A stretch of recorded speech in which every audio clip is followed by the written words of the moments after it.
Kia ora koutou katoa. I'm Grace Clare, the manager of the University of Otago Food Waste Innovation theme, who is the main host for this session, and I'm thrilled to welcome you to this very important panel discussion on tackling food waste together. So food waste is undeniably a complex and troubling issue. Currently, over 40% of all food produced is lost or wasted between farm and fork. This reinforces that reducing food waste matters. In fact, it really matters. Globally, we lose around $1 trillion per year on wasted food, with significant environmental and social consequences. Approximately 10% of human-caused greenhouse gas emissions come from food waste, which is why reducing food waste is widely considered to be one of our greatest solutions to climate change. To tackle this problem, governments, organisations and companies worldwide are committed to the Sustainable Development Target goal of 12.3, which aims to reduce food waste by 50% by 2030. Exciting food waste reduction initiatives are already underway in Aotearoa, New Zealand, with new zero waste projects constantly emerging. Today we are fortunate to have key stakeholders in this space joining us. We have gathered leaders from government, research, industry and non-profit organisations who will share how they are addressing food waste and how you, the audience, can contribute. It's evident that creating transformative change to our food system requires collaboration among various stakeholders, and that's what this session is all about, tackling food waste together. So before we get started, I would like to take a few moments to acknowledge the people who have made this event possible. We'd like to acknowledge the New Zealand Institute of Food Science and Technology for hosting this event as part of their annual conference in Dunedin this year. And we'd also like to thank the New Zealand International Science Festival for putting on this event, as well as many other events which are being held in Dunedin over the next few weeks. So we welcome food industry representatives, New Zealand Institute Food Science Technology members, and members of the general public. Welcome everyone. So I also just want to let you know that we are recording this event. We have Luke Chapman from Allied Productions taking care of that. So to help him out, if you do have a question, wait for the microphone to be brought to you so that your question can be recorded. And if you need to go to the toilet, just head out this door around behind me, and there's toilets over there to the right. All right, so now it's time to meet our panelists. So I will invite each of them to introduce themselves, giving them 3 to 5 minutes to introduce themselves, and then I will open the floor up to you for you to ask your questions. So Erin will be running over there, the microphone. Great, so cool, let's begin. So we'll start with Miranda Mirosa. Please introduce yourself and explain to us how you are addressing food waste. Over to you. Kia ora koutou, and welcome everybody. So my name's Miranda. I am currently the head of the Department of Food Science here at the University of Otago, and the director of the Food Waste Innovations Research theme. With another hat on, I also chair the board of New Zealand Food Waste Champions of 12.3, who we're going to hear from later on the panel. So I am a researcher by trade, and research is really important when it comes to understanding the issue. And in terms of understanding the issue, it's understand. We heard actually in the last, we've just had a session from a plenary session on food waste, and we heard about the importance of understanding or the need for more data and the importance of data and understanding the size of the problem. So we need to understand where food is being wasted, at the impact of the food that's being wasted, why the food is being wasted, what solutions are going to be most effective, or what actions are going to be most effective in solving this issue, and what policymakers can do, and what we can all do to help tackle food waste together. And if we just think about, it's a big complex, what we call like a wicked problem, and so it means there's lots of potential solutions. And so I think the role of research is to look at these, to design effective solutions, interventions, and to test these and then provide that advice to people like government to help inform their decision making. And so with our food waste theme, we've got over 60 researchers involved, coming from a whole range of different disciplinary backgrounds, putting their minds together to help solve this problem. So we've organised ourselves into 3 groups. We have a group of researchers that are really interested in measuring waste. I'm always keen to sort of get on and solve the issue, but we need to understand where best to tackle first. We have a bunch of our science colleagues who are looking at coming up with clever technical solutions or innovations, and a bunch of behavioural social scientists looking at social innovations as well. So yeah, really exciting space to be in at the moment, and I have a fellow researcher sitting beside me who I'm going to pass the mic to now. Kia ora. Craig, tōku ingoa. I joined Otago University about 2 years ago. I'm the director of the Agricultural Innovation Program. And people say, oh, I didn't know Otago did ag. How long have you done that? Our first graduates came out last year. But it turns out Otago actually owns more farmland than all the other universities and CRIs combined. So that's enough boasting there. It turns out we've always been in ag. And the sorts of things we look at here in our program and in our research programs are focused a lot at how ag is changing, but it's always changed as well. So farmers who say they'll never change how they farm aren't acknowledging how their parents farmed. And as we change how we farm, we might start to see things that we think are food waste, but it might be a changing farm method to minimise emissions or to reduce the amount of synthetic fertiliser. We might see a greater use of green crops, manure crops, ones that are simply grown to protect the soil and then return to the soil nutrients. But when we drive past, if we were to see a tractor ploughing in peas and beans, we might be horrified thinking that's food going to waste. But it's not perhaps food in that scenario. We might see that more and more. We might see fields of cereal or what look like cereal being grown as well and fed directly to livestock. And in a way that currently might be problematic in terms of strip grazing the black muddy paddocks, we might see that change with technologies like Halter, the collars that can help guide an animal to exactly where it can or can't be on a pasture. And so we might see more on pasture grazing, but in a way we haven't seen it before. And again, it might look like food waste, but it's using nature to provide something more directly to the animal. What we also might see is a willingness, an increasing willingness and awareness to utilise crops that might be ploughed back into the ground because it's not worth the cost of harvesting them. And the challenge there is, particularly to my food science colleagues, is how can we convert a crop that might be in excess, say cabbages, into something that can be used later in the food network somewhere. And as we move further into the future and we start to reduce divides between urban and rural farming and acknowledge that maybe there's some things that urban farmers can explain to rural farmers what they'd like to know about their food or learn about food production, there's skills that rural farming can actually help the urban farmer with. We hear a lot about urban gardens, urban orchards, seed collection, seed preservation, seed libraries within a city. There's things that the agricultural sector can actually help there in that scenario around plant disease management and such. If we drive around a city at apple season time, we might be horrified to think, there's all those apples going to waste. Why can't we harvest them? Well, if 5% of them have got codling moth in there, we probably can't harvest any of them because we can all cut around the codling moth, but if there's codling moth in a whole crate of apples, they all go to waste. So are there things that we do in agriculture that we could actually adapt better into the city? So these are the sorts of things that keep us awake at night or give us the fun things to get our teeth into when we get into class or into the lab. And that's all from me, thank you. I'll pass on to our next speaker.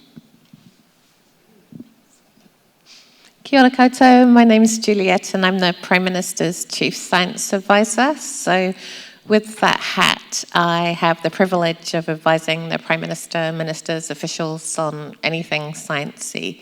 So my job's to go find the expert researchers, like the people on my right, and connect them to policymakers, decision makers, to try and make good choices.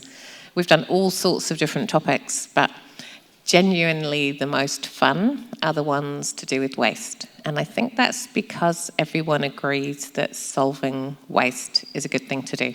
So we did a project in 2019 about rethinking plastics, and you might have noticed lots of announcements recently banning this, that and the other, single-use disposable plastic items. And part of the reason that that's happening is because we put the evidence base into government and they've used that to come up with those policy changes. So at the moment, we are doing a big project on food waste. So I've got some props, we've got a whole series of reports that we're popping out and a big website. And that includes some public-facing material. So if you're the sort of person that worries about whether you should throw this in the compost or whether you should get a worm farm, go have a look. Just search Prime Minister's Chief Science Advisor Food Waste and it should pop up. And it'll tell you sort of choices you can make, the sort of logic behind those choices, and some of the science behind it. So you can just go down those rabbit holes or wormholes and see what's useful and what's not. But the primary thing that we'll do with all that material is put it into another big report.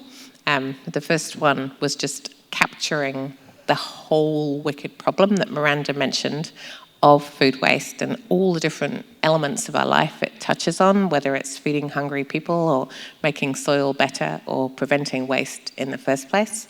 Then we've done another one on food rescue. So this highlights all the work of some of the people you'll hear from shortly, rescuing food that would otherwise go to waste and feeding it to people. And there'll be two more to watch out for. One on the what to do with food that can't be rescued for human consumption, so the compost and the worm farms and all those sorts of things. And the final one, which will be the most important one, on how we can think about, in New Zealand, reducing the amount of waste at source. And that's a particular challenge for an economy like ours that essentially relies on exporting premium produce.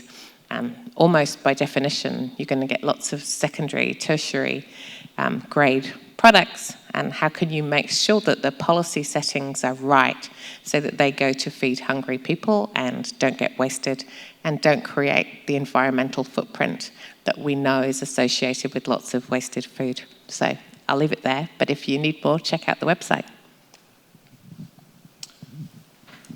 Kia ora. Chris Henderson, I'm the Group Manager of Waste and Environmental Solutions at Dunedin City Council. I guess as far as residential food waste is concerned, I'm representing the ambulance at the bottom of the cliff.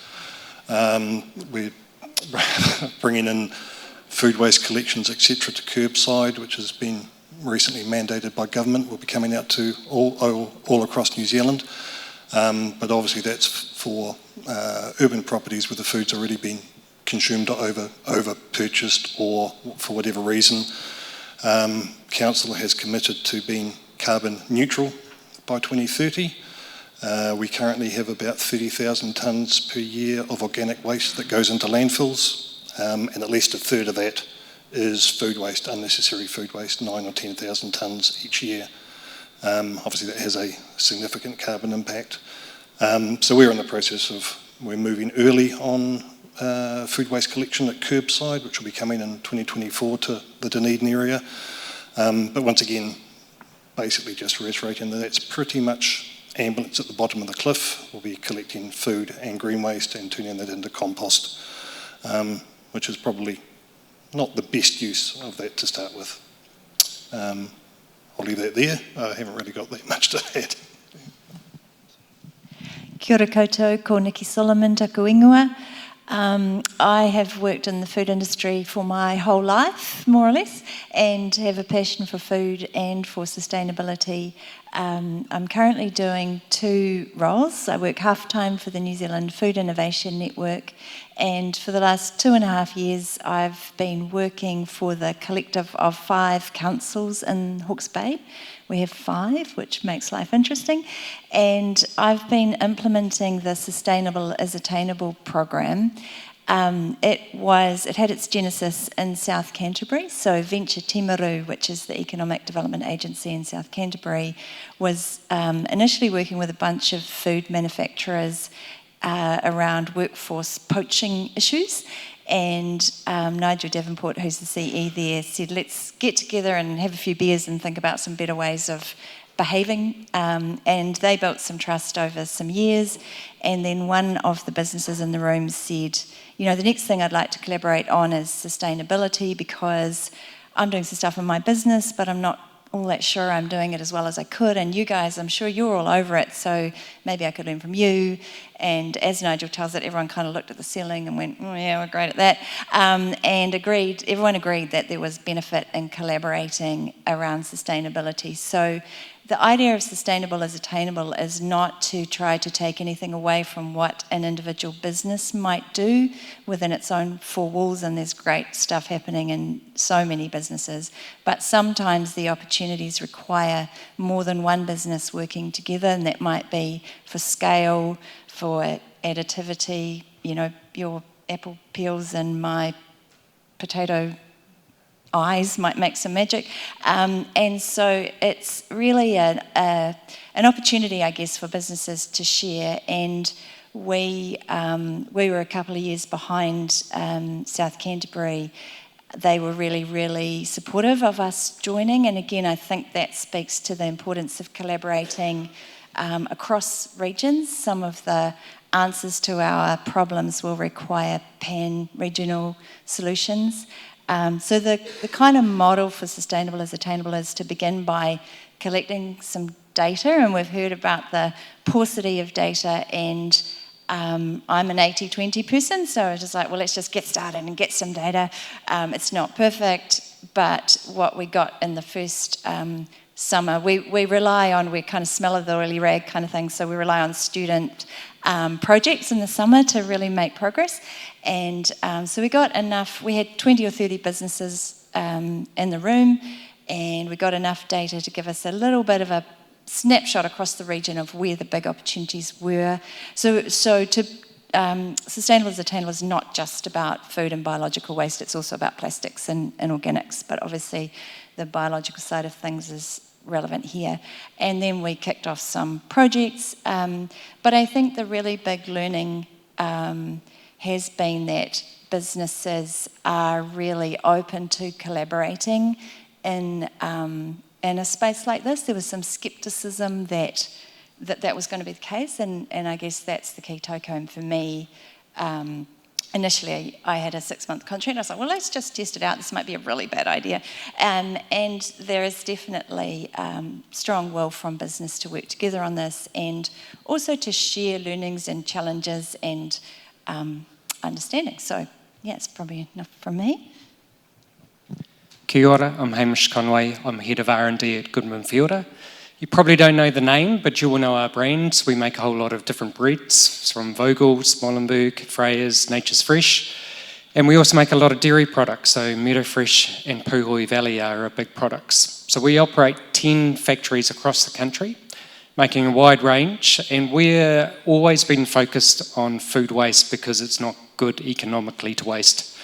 But what we've learnt recently, because we signed up to Kai Commitment, which I won't steal all of Caitlin's thunder, but it has really been helpful to us because we've had to start really understanding what our waste profile is. And because we run different businesses, it's not the same problem because they're different from a dairy factory, from a bread factory. Bread factory, most of the waste is happening when it comes off the shelf because we all like fresh bread, and it only has 6 days from when we make it to when it runs out of shelf life, the best before date, which is very, very short to get it made onto shelf, and then it's got to come off before the end, And that's a huge waste that we all have to tackle together because we can't do it all ourselves. On the dairy side, most of the waste happens with the milk coming in that doesn't get into a finished product. And that's because it gets in pipes and you've got to clean the pipes. And so we've got to do a whole lot of work there. But the big learning, because we've just done our first baseline, is we are missing good information internally, let alone externally, as to where the true waste is and what the cause of that waste is. But it has been eye-opening and staggering how much food, because we don't own farms, we bring in raw materials, be that flour or milk, and we turn them into food products, and it's staggering how much, unfortunately, is not making it into consumers' mouths at the end of the day. Tēnā koutou katoa, ko Caitlin Dawson tōku ingoa. I am lucky enough to lead an organisation called New Zealand Food Waste Champions 12.3 Charitable Trust. It is a mouthful.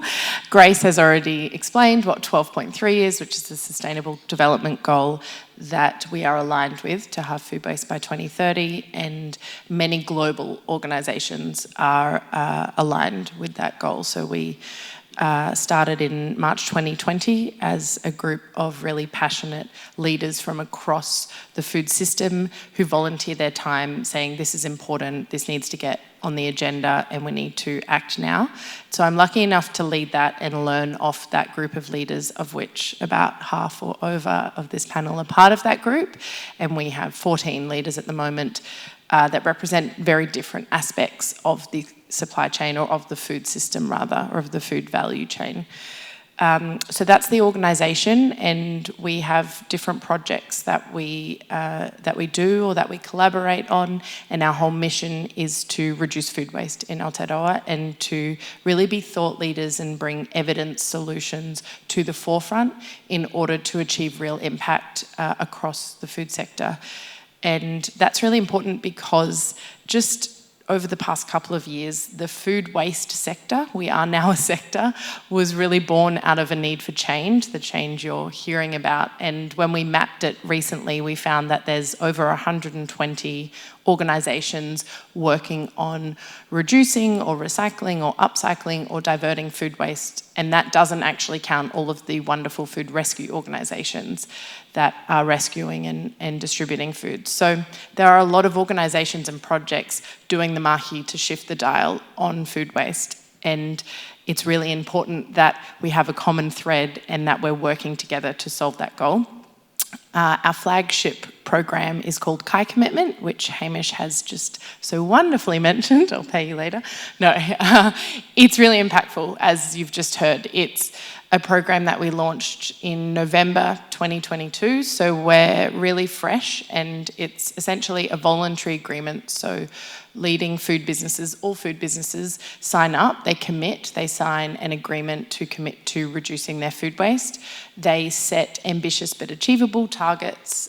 We meet them where they are, so every business is on a different journey, and that's really important. We're not pushing businesses to commit to zero food waste by 2030, but we push them to be ambitious. And we do that by first hand-holding them through a measurement process, which Goodman Fielder have just gone through, and that's using an international food loss and waste protocol, so basically a really gnarly spreadsheet that helps them identify where and how and what they're wasting. And it's important that we speak the same language as other countries do on food waste, and as, say, our baseline measurement might do here in New Zealand, so that when we are talking about food waste, when we're talking about the 40% wasted globally, we're talking about the same thing and we're working on the same challenge. And it's also important for some of our signatories who are exporters, like Silver Fern Farms. Their customers are, like Tesco's, are demanding transparency on food waste, and that is going to start happening more and more as we're seeing overseas mandatory reporting coming into legislation. I think Austria was the latest country to do it just last week. So we're seeing these global trends, and Kai Commitment as a voluntary agreement is a really key step in supporting businesses, but also New Zealand, to reduce our food waste, because the businesses that sign up are not only looking at reducing their own food waste, they sign up to collaborate with each other, which in turn influences food waste across the supply chain.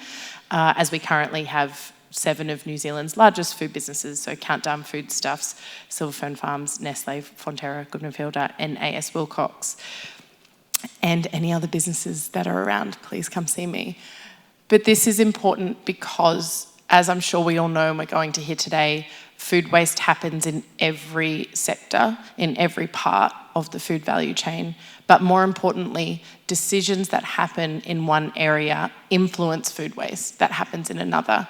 So it's so important that we know that it's not one area's responsibility and that we need to collaborate. That's why this conversation, I believe, is probably the most important one we can have around food waste, is because we need different opinions and perspectives around the table in order to solve this problem. And we can see that it's a depoliticised problem. It's something that's easy. We all agree, I mean, it's not easy, but it's easy to agree on that we don't want to waste food. So having very different perspectives around the table, having the growers where decisions downstream influence the food that is left on their farms or that they send to animal feed that could be eaten by other humans due to exporting premium products like Juliet's mentioned. It's important that we all have a seat at the table so we can find solutions that make sense for all. And that's what we are aiming to do with both Kai Commitment but in New Zealand Food Waste Champions across the system. You're a hard act to follow. Kia ora koutou, my name is Deborah Manning and I'm from Kiwi Harvest. Originally started here in Dunedin, but now with branches all over the country. Kiwi Harvest is a food rescue, recovery and redistribution business. We collect food that's good enough to eat, but not to sell. That might be surplus, overproduced, and we keep it out of landfill. We keep it away from composting. We keep it away from animal feed, and we feed it to people. Feeding people is the second most important thing to do with food waste after preventing it in the first place. So we believe we have a very important role to play in creating a strong community.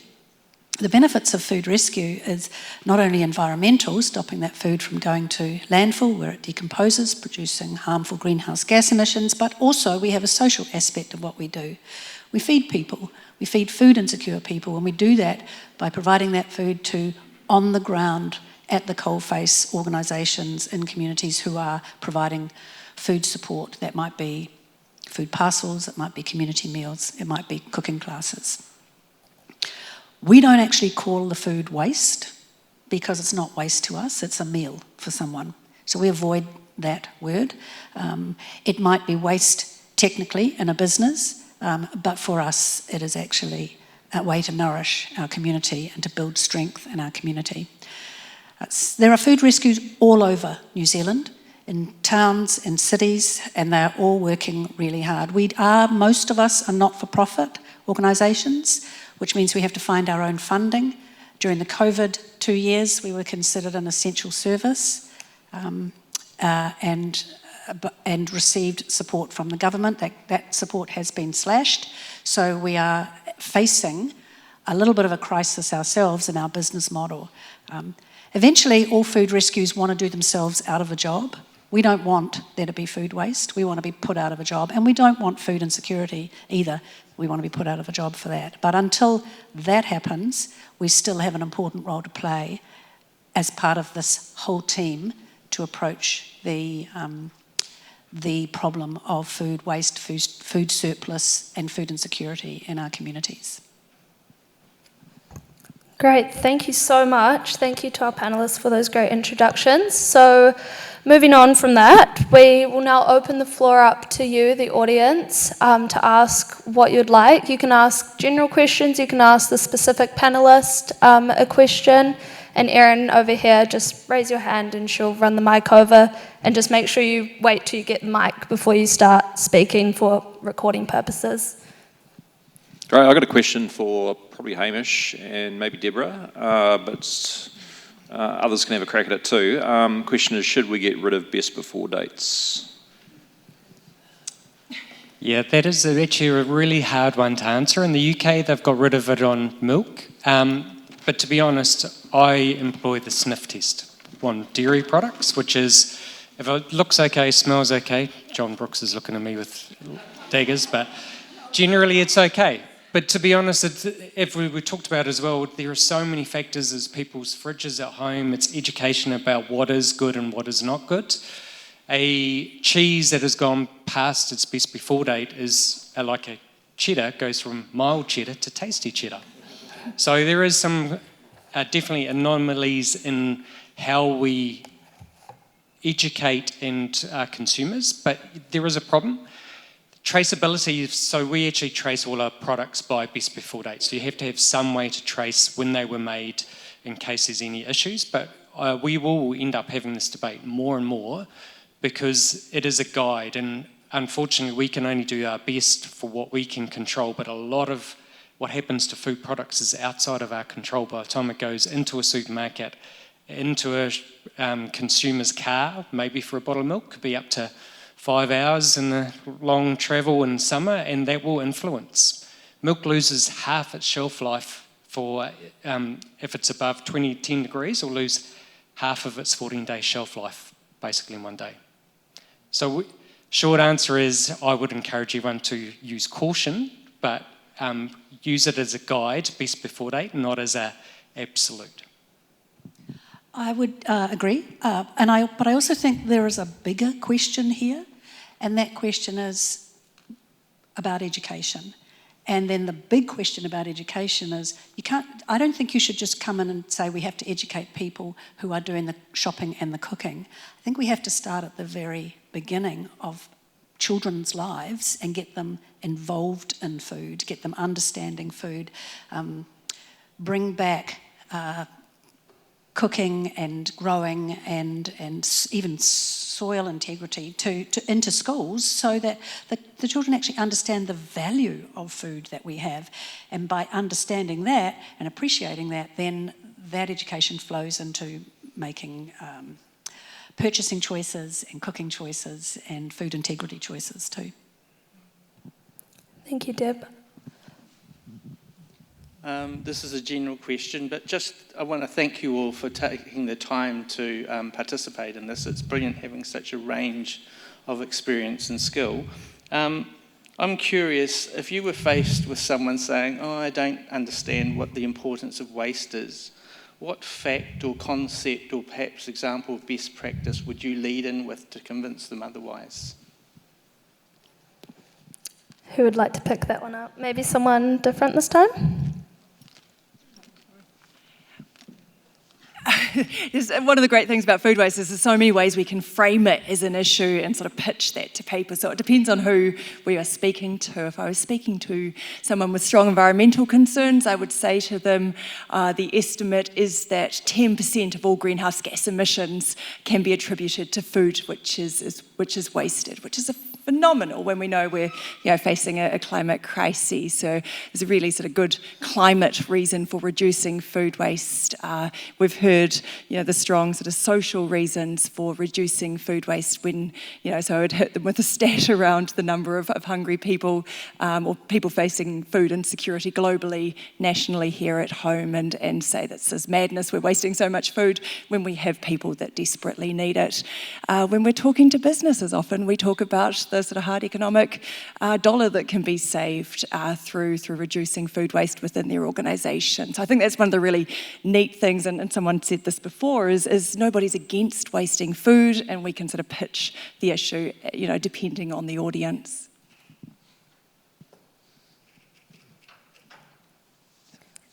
Anyone else? So just building on that, Juliet talked about our food waste iceberg, and so underneath the tip of that iceberg there's all these issues that food waste is creating. How can we bring those forward to the general public and educate them on the severity of this issue? I guess it's finding out what people are concerned about and giving them some agency and saying, well, you know what, if you made an effort to reduce food waste and to persuade your family and your friends to reduce food waste, you could start to tackle some of those. So for those that weren't in the talk, the sort of things under the waterline for the iceberg problem were fresh water quality, which a lot of people are passionate about, water usage, which in some parts of the country at some times of year are really critical, cost of living. There's all those kind of big picture entry issues, and Miranda's just talked eloquently about emissions, where people are really frustrated and anxious and want to be able to make a difference but don't know how, and food waste gives you one avenue to start thinking about that and living more sustainably. Thanks, Juliet. Question? Yeah, what can we learn from other countries that have done a good job when it comes to all of this? I'll start, but I certainly don't have all the answers. I think in terms of, I think businesses have led the way in many instances through, we've done a lot of research before we launched Kai Commitment, and we based it off international best practice, and there's voluntary agreements like Kai Commitment in at least 10 other countries. And I mentioned Tesco's earlier. They joined Quartile Commitment in the UK about 10 years ago and have been publicly reporting their food waste voluntarily for 10 years, which is extremely progressive. Putting your numbers out there for everyone to scrutinise is not something that businesses do voluntarily generally. And that has now influenced the UK government to put out a public consultation on should food waste be mandatory, food waste reporting be mandatory, and coupled with legislating mandatory food waste targets. So that is a really great example that businesses can influence change. And they pulled their suppliers along the journey. So Coca-Cola and Nestle have just put out that they're going to be asking their suppliers to start reporting on their food waste. So it has the cascade effect. So that's some of the, I think, inspiration that I take. And I also think that we're not going to take 10 years to do that, because Juliet talked earlier about the pace of change, or maybe that was someone else. The pace of change that is happening now is a lot faster than what was happening 10 years ago. So I think people are seeing the writing on the wall, and with legislation coming, with talks of mandatory reporting, it makes sense for businesses to get ahead of the game and start understanding their food waste and doing the best that they can on their own terms before it's publicly written out there. So I think that's something that's really exciting to look at. I think we can also take some really great learnings of what not to do, and there are some great examples that I've seen in, I think it was Denmark many years ago. They went to waste to energy really quickly, and while that can be a solution for some things, they started needing to import their waste because their waste to energy plants got really hungry. And so while we are, I believe, probably always going to have a small amount of unavoidable food waste or of organics that we couldn't reduce or prevent or feed to people or upcycle. So we need solutions like composting and anaerobic digestion and vermicomposting. It's really important that we keep the hierarchy in mind and not invest too heavily in those solutions, so we then have really hungry plants that require that food. So I think that is another great thing to learn. There's so many other consumer behaviour campaigns, and supporting hospitality businesses has been done quite well overseas. There's a campaign called Guardians of Grub in the UK, and Australia has done something similar there. So I think hand-holding to a degree is really necessary, not just creating some tools or some how-to guides or some resources and letting it sit on a website. We know that we are all time poor, and back to the other question of how do you convince someone to reduce food waste, we only have a really small capacity to truly care about a few things. And if food waste isn't your thing, then I can't blame you. You know, you might be really focused on your cost of living, but then that's what I would talk about when coming to food waste, for example. And similarly with business, they are there to be in business and to service their customers, and particularly with hospitality and businesses with small margins. I think there has to be a certain amount of hand-holding and therefore government support or other funding to really walk along the journey before it becomes business as usual and everyone is of an understanding that it just makes sense to reduce food waste. That's all I've got for that. From a manufacturer, it's data.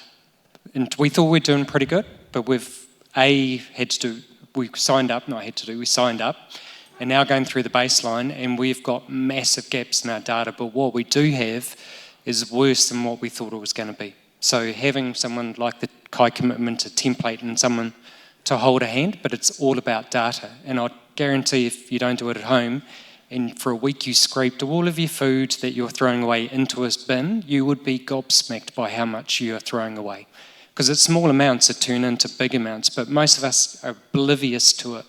So for me, it's all about the data. Then you can have different stories for different groups, for different reasons and different motivations as well. Thank you. Another question? Thanks for that answer. I agree. I think we need a lot more data across the whole food system.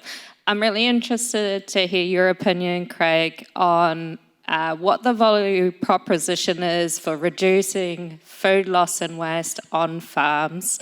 So you talked a bit about how farmers grow cereals to plough into the field for better soil properties. As a researcher or as someone trying to pinpoint solutions early in the food supply chain, what would you suggest the approach should be to get that sort of buy-in from those people in that part of the food system? Thank you. If we look at it on a case-by-case basis, some are far more complicated and have barriers in place you wouldn't expect. So we have an emerging hemp industry in New Zealand that got started up not that long ago, with hemp being allowed to be grown for human food and fibre. And so we have quite a good hemp oil industry in New Zealand. We have a reasonable amount of production of hemp hearts, but we still have waste streams from that we can't use, say, for livestock feed. And while there is some intent to maybe take what's called hemp cake after we've squeezed the oil out and convert that to a high protein powder, there just isn't the demand for that. So there's a challenge there for food science to find new uses for that into new foods, other foods. Because the hemp cake at the moment has to be buried. It can't be fed to livestock. It's still illegal to use it for that. So there's a policy barrier there to that. There's not a problem with ploughing what looks like food into the soil, particularly if it's trying to minimise other inputs, such as fertiliser. And so those crops don't tend to be ones that we would associate with food. But they might in the future, particularly with climate change and the types of crops we can grow. So we might be far more restricted in what we can grow within a region. And so what one season might be grown as a commercial crop, the next season is used to go back into the land. So that will have challenges there as we get a head around how we change, and due to climate change, our use of the land.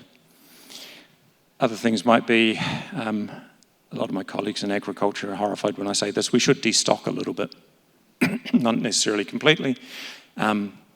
Ruminants will always play a role in an agricultural landscape, particularly one that's based on Eurasian plant species. They've evolved with ruminants, eating them, chomping them into the ground, and building the soil up that way. So at the very least, if we went vegetarian, we would still have livestock there somewhere. What do we do with that livestock? That might be just performing an environmental service to the farm. That raises questions as well. The meat industry has one of the lowest waste outputs that they use every bit for ultimately pet food. The challenge is those low nutrient dense crops, how can we make them more valuable? Often it's just getting the water out, but what we're left with is probably a pretty good vegetable stock. But again, finding a use for that, that's going to be a challenge as well. Thank you. Thank you, Craig. Hi, my question's to anyone, but we've heard a bit about how the best before dates are kind of not really an indicator of whether food is safe to eat or not. So is there any good reason why we couldn't reduce food waste and educate people by just replacing them with something that says something like, I'm safe to eat me unless there's mold on us, or something like that, that basically just tells consumers, trust your own senses, your own sense of smell, and this specific food, it will be safe to eat until this point. Like, why? Is there any good reason why we can't just do that? It is a great idea, and there is some good reason, unfortunately, which is there's a risk, and it's always the slight risk that is of serious food safety, which is illness, and at worst, death. So different things, like take a loaf of bread, is quite different from a bottle of milk. A loaf of bread will grow mould, which you'll see, but you may not always see the mould, and that mould can have some toxins that will produce that will make you sick. So as many food manufacturers, we've definitely got more aware, but also more concerned about the damage that can come because of it. And we get a whole lot of complaints from people who will blame the product that we've sold. Bread still, people will say that has made the mill. Now, unlikely, in all honesty, bottle of milk, because it's unpasteurised but still neutral pH, great medium to grow things, can and will cause people to get to be ill, depending on what they do with it as well. So it's a risk profile. There are some things that are definitely less risky, like cans of food will last a long time. But again, there is what you do with it. If you damage a can, there is a risk that it still can cause illness. So it's trying to balance the safety of the population versus the food waste. And it's not an easy, simple equation either. I was just going to thank you for your question, because I've been asking the same one as part of our project, and I think that certainly my daughter doesn't know the difference between the best before date and the use by date, and so there's a lot of work to do to really do that. So what we don't want to do is start to get people sniffing their raw chicken or their tahini to see if it's okay. So there's a risk there that we rely on people knowing more than perhaps they do. And I think the ray of hope might be in labelling. So one of the big problems has always been there's not enough room on the label to say, you can probably eat this, but if it spent too long in the car, then maybe don't. And cut off that green bit and discard 3 more slices. That's, people don't want to put that on their label. But now we've got QR code technology. I think there's some hope that we can start to put some good, sensible advice, and we can start then to nuance your packet of biscuits versus your bottle of hummus. So I think there's some room to move. Thanks.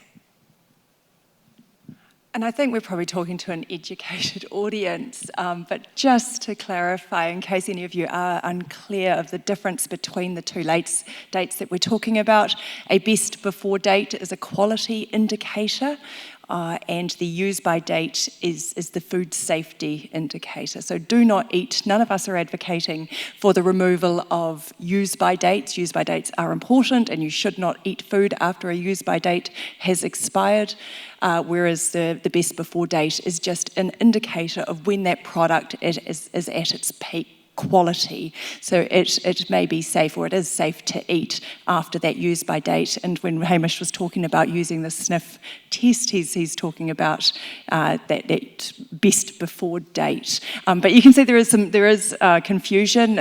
We don't have good data here, but in the UK and the US, the estimate is about 25% of the food waste that occurs in the household is as a result of misunderstanding around the date labels that are used. And so that's why some of us are calling for a review of the date labelling system that we have here in New Zealand. And we are seeing manufacturers voluntarily putting more information on pack around how to, informing people how to store the food once they get it home. Because again, we know storage, a lot of people are storing food incorrectly, which is shortening its shelf life and leading to waste. So we are seeing more instructions being put on pack on where to store food, as well as how to cook it and so forth. But there is the challenge of the small label and how much you can get on pack.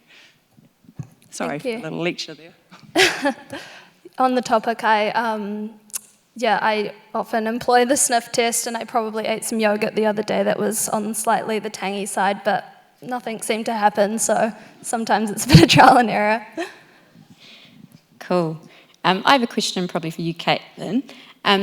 You talked about how industry are signing up to agreements with you. What's the consequences if they don't meet those commitments within that agreement? The fine print. No, it's a voluntary agreement. They choose to join, they choose to sign. We ask them to sign for 3 years, so they've committed to the commitments for 3 years, and that is because you only start to understand something of this nature probably at about the 8-month mark, and then you start to get excited, and then you start to actually see action. And the consequences is not public shaming.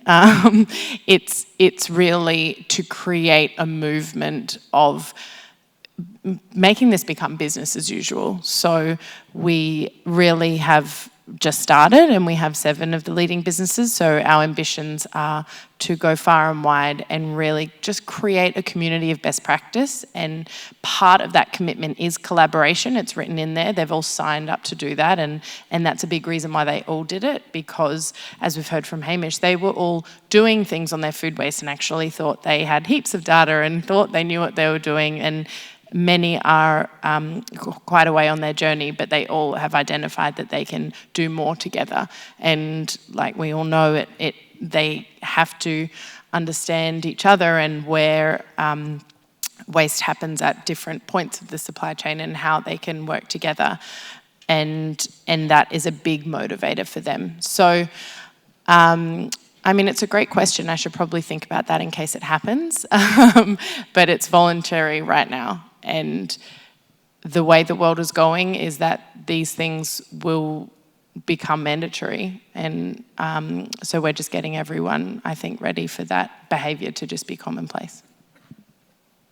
Thank you. Another question? Hi, thank you. So interesting. There's a lot of talk about solutions, and there seems to be a whole collection of solutions to the issue of food waste. But if you could sort of choose, like, is there one big ticket item that you could sort of, to use Phil Bremer's example earlier, if you could magic wand something, what would it be? The solution of education comes up frequently, but we know that takes quite a while to filter through and to actually see results and behaviour changes. So in terms of fast tracking everything, what is something that could happen in like a short time frame that would make a big impact? I have kind of a cop-out answer, which is we would like just a little bit of money to be able to do a return on investment of all food waste solutions. So we could answer that question with evidence, because you're right, at every, like Caitlin said, at every level there are solutions. There's, food's wasted everywhere, which means there's solutions right along that supply chain. And it would be really good to be able to say with confidence in terms of best bang for buck, in terms of whether that be the value or the quantity of food waste reduced as a result of that particular initiative. This is the prioritisation. So that would be my wish. It's not really a solution in and of itself, but would help us organise the solutions.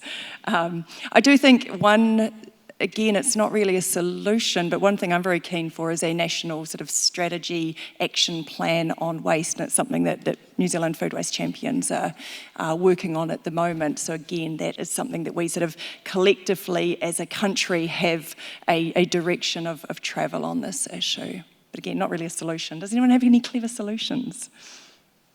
I mean, that's a really hard question.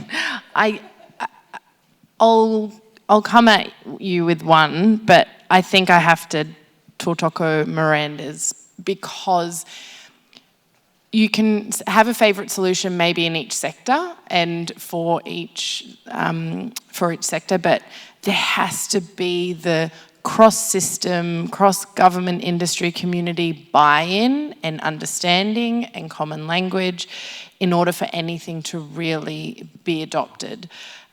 Which is why probably it comes back to that education piece a lot, and I think why a national food plan or strategy or framework or whoever wants to call it what, or a vision of food waste-free Aotearoa is really important, as long as all of the stakeholders are around the table, and there is some momentum happening around that at the moment. So that would be the main one, I think, is having everyone around the table to buy in. And then all the actions, any actions, one action would have much more impact. to choose one, actually. That's really hard. I think we as consumers, as eaters, waste the most across in each sector. So that's probably why it also always comes back to education. But I think, again, this kind of collaborative education, I don't know if anyone saw, I think it was Hella's, like the mayonnaise ad at the Super Bowl. And it was a food waste ad, and which was amazing to see. You would not have seen that a few years ago. But really getting in front of customers and brands taking ownership, but potentially collaborating, which we can do here in New Zealand, or say with some kai commitment businesses, and then getting a program like Love Food, Hate Waste on board. So we're having the same messages, and then maybe we see the same messages in Juliet's team's reports, and then maybe our councils are talking about the same messages, and the food rescue organisations have the same messages. So again, it's that why we're having this conversation, it's that alignment across all of the solutions. I would like to see local and central government make it a priority. I don't know whether you want to make some comments, if anybody else wants to make some comments about that. I think that it's got to be led by local and central governments, and then bringing everybody else on board. It can't just pass it off, well, let's just let the businesses and the charities sort that out. On that? I guess I could make a comment on that. I mean, I guess I'll just go back to the point about education, actually, because I think that's a lot of the evidence from overseas. One of the things that bringing in with food waste collections is kitchen caddies, so that people can actually, in their own kitchen, when you're putting your food waste into a bin, it's actually a separate bin. You can see exactly how much you're wasting. That then actually has a dollar value, and that then actually makes people want to try and address it. I know it's a really silly, simple point, but I just think actually making it real to people in their own kitchens goes a long way to actually, that's probably as close as I get to a magic wand from our point of view. Would you like to add to that, Juliet, or you can? It's really complex, partly because it falls between central and local government, and some coordination between those two is always challenging on any topic. But one thing that you could think about at the central government level is a lead by example policy. So if it was embedded into all government policies, and there's sort of dull, bureaucratic, but quite successful mechanisms you can use for that. So for example, any cabinet decision could have to answer a question, what does this mean for waste? Is this reducing waste? Is this increasing waste? So there's a whole pile of bureaucratic tools around active prompts, which could probably be better used in central. I don't know how it works at local government, but across the two, that might start to create a culture where people actively question when each decision's made, does it make the problem better or worse? Am I allowed to ask a question? Of course. Juliet, just on that, something internationally that's happened is that there has been mandatory reporting of sort of all government agencies' waste. Is that something that would be palatable here anytime in the future? I think we should recommend it and see what happens. Yeah. Do we have a question from the audience? Hi. So I've kind of got a two-parter here. So my first question is kind of like, how do you deal with the juxtaposition of packaging versus food waste? Because we see everywhere that everybody's demonising plastics, and it seems to be top of everybody's mind, whereas food waste kind of gets put to the side. But as you guys probably well know, plastic packaging is what keeps our food longer and keeps it from going in the bin faster. But it's been a debate sort of around where I'm working about sort of how can we implement both at the same time. The technology just isn't there to have plastic-free anything. And sort of how do you do that? I think I'm going to get that one. It's tricky to balance both, and they've got slightly different angles to tackle them with, because you're right, the world we are in, it's wishful thinking to think you're going to buy your loaf of bread unwrapped from a bakery, because it doesn't work that way unless you want to pay a lot more for it. So, and then it'll stale a lot faster. So again, bread will go past its useful life as a food because it's got mould or because it's gone stale, which is that sort of like toast without toasting it. So there's two ways, and one, we've still got to tackle as a manufacturer our responsibility to do packaging and recyclable packaging. So we're always going to have to tackle that. Soft plastics is difficult if you're talking specifically bread, because you can recycle it, but it relies on individuals and households taking it back to supermarkets or to the collection points to recycle. So in some ways they're kind of the same, because they all need consumer education as well, because things like glass isn't necessarily better unless it's a reuse system, not a recycle system. So they're tied together, but you do have to balance, and we have to balance off the ability to get a longer shelf life through using more packaging. We make gluten-free bread that has 15-day shelf life because it's in a thicker pack with modified atmosphere. But that's because we don't sell as much, it's got further distance to travel, so it makes sense to do it there. Whereas fresh bread, because we make it across the country, we use packaging, and we call it down-gauged, lightweight, so use as little packaging as possible, because that's still the right thing to do, but you do have to balance what is the right thing for the shelf life, and it's a balance. But we do have to do both, and there is a need to make sure we do both in terms of food waste and packaging, but I'd agree packaging's had a much bigger spotlight and probably more emotion from consumers than food waste. And I don't think it's education. Personally, I think it's they don't see the impact and don't see the financial to their wallet. It's a great question. Making food waste visible. So I have a question. So one of the main topics of this conversation is innovation. So how do you see the application of innovation working in this space to address food waste? And are there any examples that you can give of successful innovations helping to tackle food waste?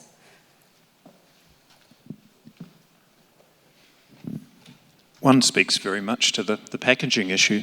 Plastic wrapped lettuce extends the shelf life and quality astronomically, but then people look at the packaging there and see plastic.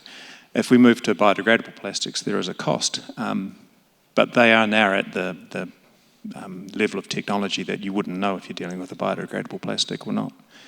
And they might bring in a little bit of an increase in cost there to deal with that.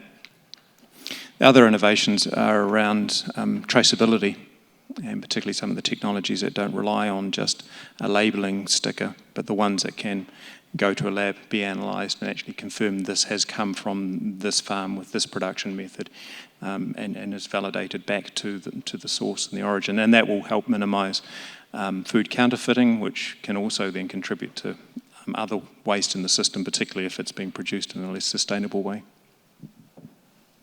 Yeah, so many cool innovations, depending again where on the supply chain we look at. A couple of colleagues of mine, Graham Ayres, Pat Silcock and Phil Brimmer, who many of you will be familiar with, have just been funded through some MB funding to look at capturing natural high-value flavour compounds from dairy processing waste streams using innovation, which is really exciting. But I think another thing that we're working on in the department is upcycling food and sort of product innovation, creating new products from would have been otherwise wasted foods. So sort of bringing those things that we might not typically eat, so skins or peels or pulps, and bringing those back into the supply chain and creating new sort of value add products with those streams.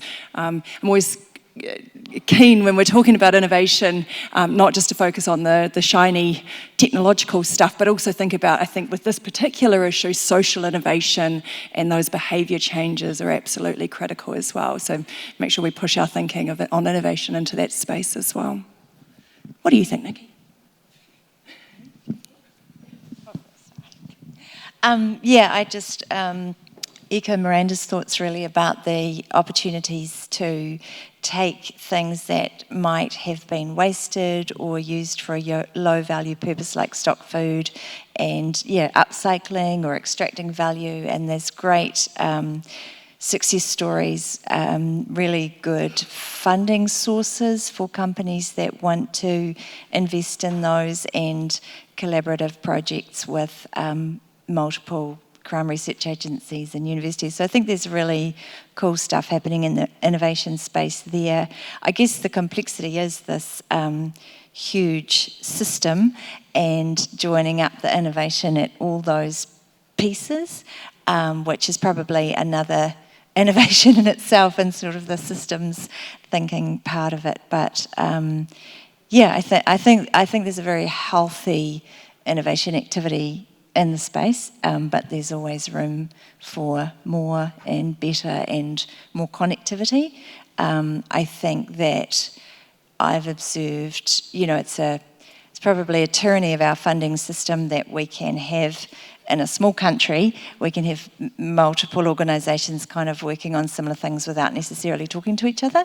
And I think there's a real opportunity to improve that. And I guess that's where conferences and conventions like this are really valuable as well.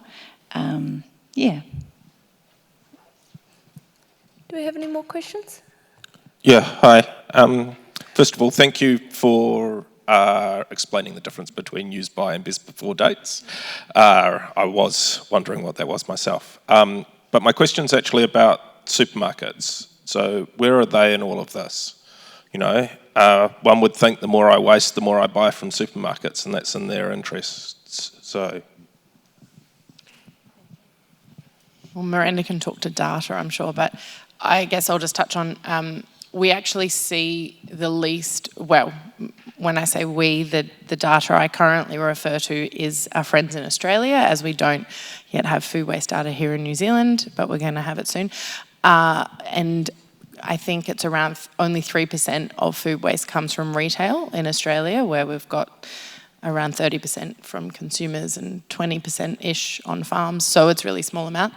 However, they are the hub of our food and the hub of our food waste, and influence food waste upstream and downstream. So setting specifications, for example, can influence food waste upstream, and how they talk to consumers can influence food waste downstream. So extremely important. And the two major supermarkets here in New Zealand have acknowledged this, so they're both a part of Kai Commitment, and they've set some pretty lofty targets. We heard from Foodstuffs earlier today from Sandy on their food waste reduction targets, and they have a huge focus on feeding people and reducing that food insecurity piece. And really are looking at that collaboration piece up and down the supply chain. I obviously can't speak for them, but they've acknowledged that it's a problem. And I think, again, globally, we are seeing supermarkets like Tesco's they've gotten 80% of food waste out of landfill and have fed it to people, so through food rescue organisations. So I think while maybe when we're looking at data, it's not the largest amount, there's a lot of influence there. And I think when we're speaking about talking to consumers, and if we do update packaging, for example, that messaging has to be communicated at the shelves, so they need to be on board.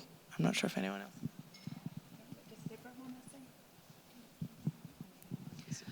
Yeah, so we work with all the supermarkets in the cities and where we have our branches, and all food rescues do as well. They're very committed to putting food back into the community through food rescue. They don't just give us food either, they also provide financial support and build the capacity of food rescues that rescue from them. So yeah, I've got huge admiration for them.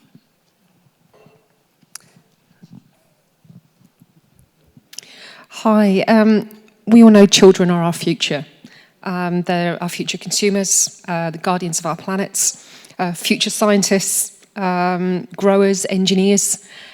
Can I ask each one of you to give us something to the children in the audience? There's a few here under the age of 12, but also, and some leaving, but also a message that we can take home to our own children and our own grandchildren. Can I ask each one of you to give us a one-liner of something we can take away today for our children? Awesome question. And it sort of loops back to something Deborah said right at the start, which is actually get them involved with food. So we've got some research that has shown that kids that are involved in home gardening, that really appreciate essentially the value of food and are therefore more likely not to waste it. So we were looking at this particularly in relation to kids' willingness to eat ugly fruits and vegetables, and the kids that had been involved in the growing and the food sort of preparation of that food were much more willing to eat an ugly blemished fruit, for example. So reconnecting kids with food. Oops. Thinking of slightly older children, young people, teenagers, studying sustainability, the environment will lead to an amazing job and an amazing career. Those skills are needed and appreciated. And if I think of the cohort of students that have most recently come out of the programs I'm associated with, it's understanding sustainability, the environment, society, where that fits, and even the most science-focused student can still benefit from understanding the critical issues and thinking about these sorts of things critically. Thanks for that question. I was actually thinking about this the other day because I have vivid memories as a child myself. If I left some food, my mother would say, "Don't waste it, children are starving in Africa." And I used to say,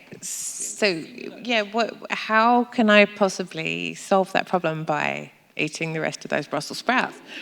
Which is a good question. And so I was thinking, what would I tell my former self, or what would I tell my kids or my grandkids? And I think it's about respecting the food and saying, because somebody planted that and nurtured that and grew that and cooked that, and just really understanding the value of it at every level. And then an understanding of if you waste it, it's going to make emissions that warm the planet. So it's respecting the food and respecting the environment. Although I don't know what I would have said to my mother if she'd said that to me. Actually, that's pretty much exactly what I was going to say. So, but yeah, so the Te Ao Māori principles, it's basically that respecting the whole chain from woe to go. It's basically respecting the fact that, that everything that went into growing it, to producing it, to cooking it, and then the fact that it still has a flow-on effect after that. It's just respecting that whole chain. It's not just something that turns up on the dinner table. There is a huge amount of work and effort that goes into it, and a whole lot of effects after it. Yeah, thanks for the question. I think it is a really good one. I think for me, it's about empowering young people to know that they can make a difference. I think that, as an adult, sometimes it's a little bit overwhelming to think about the challenges that we face as humanity. And I know, we all know that kids are probably more affected by the weight of this than we are, and it seems to me that the way to help kids through that is to give them actual, tangible, practical things that they can do to make a difference, and food waste would feel to me like a really nice, easy one. Within your own home, let's look at what we can improve. Kids are amazing in terms of their ability to take things and either bring them from school home or take them from home to school. And, I know in our family, my kids are teenagers now, but my awareness of the plastic pollution problem started when they came home from school and told me about the massive plastic gyre thing. I was like, does that really exist? And how did I not know about that? And I think that helping young people understand they can actually have impact and make change takes away that sense of overwhelming disempowerment and panic. So that would be my thoughts, is kind of empowering them to take action and make change and feel positive about it. I think it is great. Respect is the obvious one, but also just we forget sometimes, because we get so caught up in it, about what food does in terms of connections and family and whānau and the different occasions you have it. And it's just, if respect comes with that and the ability to create moments, and as food manufacturers, we sometimes dead guilty of this. We forget what food does, and it's the wider how it brings people together and the conversations that will and should come with it, including where did it come from, how did it get here, did that cow have to die to give me a steak? Yes, and all of those things. And that's the respect for me. But it's the connection to food and to people. I was also going to say connection to food, and I think it's very interesting that almost everyone has said that in one way or another, because I've been thinking about what a really good consumer behaviour campaign look like, and I truly think this problem comes out of our lack of connection to food. The busyness, the disconnection, the being able to get strawberries every day of the year. Sometimes when you live in Australia, you can get them more often than here, which is not a good thing. So it's that connection piece. And I think if you have young kids, I've got a 2-year-old, and he has no idea that food would ever end in the bin, because when we finish a banana, it goes in the compost. And I think language is really important, habit stacking. So, you know, when you do one thing, do another. So when it just getting things to be normalised would be the way that I would try and influence younger children's behaviour. It's not even a question, it's just we do this when this happens. And then I fundamentally believe food waste curriculum should be in all schools, but I don't think we can decouple it from the amazing curriculums that are out there with growing and healthy eating and all of those things. I think our communication needs to be all wrapped up together. I don't think I should go into a school and just talk about food waste and someone else has just been talking about growing. I think they all need to be looped in together because it is one cycle. I completely agree with everybody. I believe that we should be telling our children about the value and the joy that food brings, that it is a cultural and a social connector. It breaks down barriers. When you eat at a table with people that you don't know, you automatically start talking to them. You can't see whether they've got any shoes on at all or $500 shoes on. So it's about, for me, it's about understanding the value that food can bring to your life and to the life of other people too. Thank you very much. So we have time for one more question before we wrap things up. Anyone else? Thank you all. While I was listening to all the conversations, it seemed like the problem is huge, so we need big strategy initiatives. But then when we are looking for solutions, all solutions need not be groundbreaking, I presume. There will be room for everything. So if you're looking at, let's say, on-the-ground tactics, it still comes down to collection of data. So is there ways we can involve social or communities in it? And maybe for many of these solutions, scaling is a problem. You are talking about upcycling, where that's very much so. And maybe there are other solutions wherein maybe you're looking at testing sensors which can indicate a product has gone bad. It may be color indicators, etc., which say that there has been temperature abuse. All these are small measures. But in order to get data, we need funding, and then the funding has been told as a big hurdle. So can we involve society, let's say crowdfunding models for small solutions or small projects? Is that a possibility? Or if it is a possibility, how should it be managed? Is there a platform we can create and maybe get the involvement as well as contribution? Not everybody has time, but I'm sure some of them would like to contribute in other ways, and maybe this is possible in some measure. Any comments are welcome. I think using people power is a great idea, and the challenge is always how to do that in a way that creates data that's good enough. And the analogy I'd use is from our plastics project. There's a great individual, Camden Howard, who came up with a program called Litter Intelligence as part of Sustainable Coastlines. So what he did was spend a lot of time with volunteers cleaning up beaches, which is a good thing to do, but also fairly soul-destroying because they keep filling up with plastic again. And he worked out that to get policy levers pulled, you needed to work with Statistics New Zealand, the Ministry for the Environment, the Department of Conservation, and he came up with a really simple kit set, essentially, that you can give to people cleaning up beaches so they can catalogue what they find.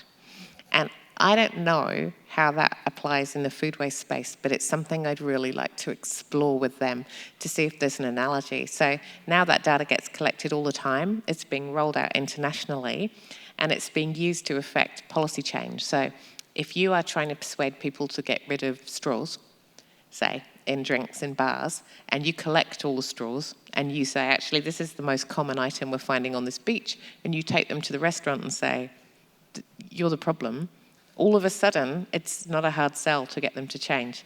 But without that data, you can't persuade people to change because they're like, well, how do I know it's my straw?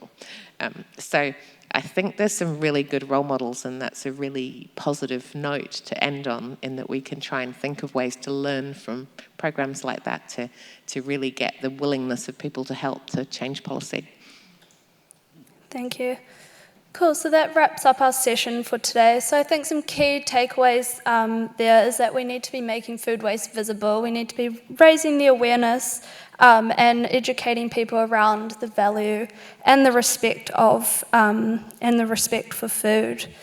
So just one final question anyone can answer quickly. How can we continue this conversation around food waste? What is something that you can leave the audience with that they can take away and tell someone, and in turn that person can share with another person, and we can create this ripple effect around awareness and ultimately action around addressing food waste? I'd get everyone to seriously get a, hopefully not too big, but a bin, and capture all your food waste for a week.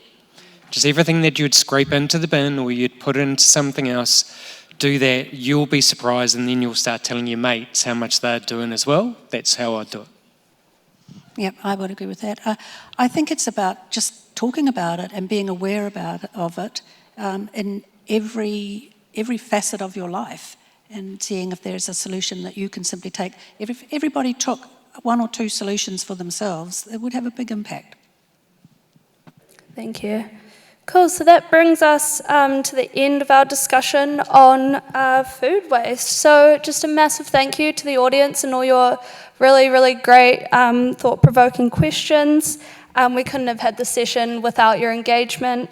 And again, thank you, very special thank you to our panelists for sharing everything about food waste. Thank you. Can we please...